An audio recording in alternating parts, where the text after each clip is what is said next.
বাংলাদেশ জামায়াত ইসলামী কর্তৃক আয়োজিত আজকের এই জাতীয় সমাবেশে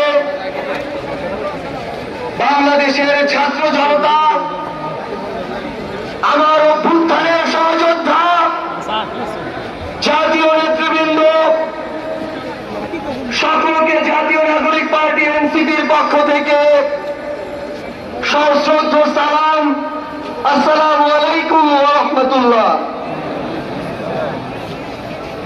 সংগ্রামী সহযোদ্ধারা,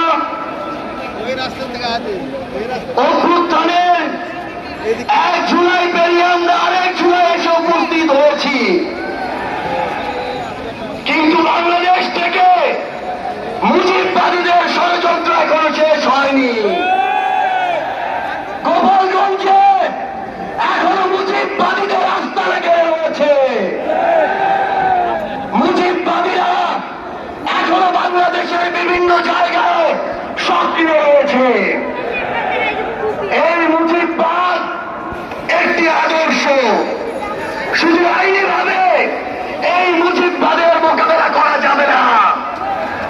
আমাদেরকে অর্থনৈতিক ভাবে, রাজনৈতিক ভাবে, সাংস্কৃতিক ভাবে এই মুজিববাদের কোমর ভেঙে দিতে হবে।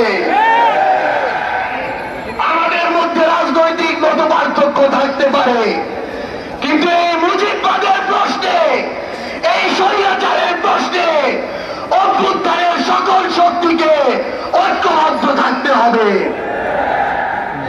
সংগ্রামী সহযোদ্ধারা, এই বাংলাদেশে আবার নতুন করে মুজিববাদী ভারতপন্থী শক্তিগুলো এখন সক্রিয় হচ্ছে। আমাদের মধ্যে মত পার্থক্য থাকতে পারে, কিন্তু এই বাংলাদেশে বাংলাদেশপন্থী ব্যতীত কোন দেশপন্থী, কোন বাদপন্থী, কোন শক্তির আর জায়গা হবে না। সংগ্রামী সহযোদ্ধারা, এই বাংলাদেশে আর ভারতীয় আধিপত্যবাদের জায়গা হতে দেওয়া যাবে না। অন্য যে কোনো দেশের নামের কোন আধিপত্যবাদের জায়গা এই বাংলাদেশে হতে দেওয়া যাবে না। সংগ্রামী সহযোদ্ধারা, হাজারের অধিক ছাত্র জনতা জীবন দিয়েছে। আমার হাজার হাজার সহযোদ্ধা আজকে আমার সামনে রয়েছে। আমাদের একটা আকাঙ্ক্ষা ছিল, গত জুলাই ওই অগাস্টের 5 তারিখে আমাদের যে স্বপ্ন ছিল, আরেক অগাস্ট আসতে চলেছে, আমাদের সেই স্বপ্নগুলো পূরণ হয়নি।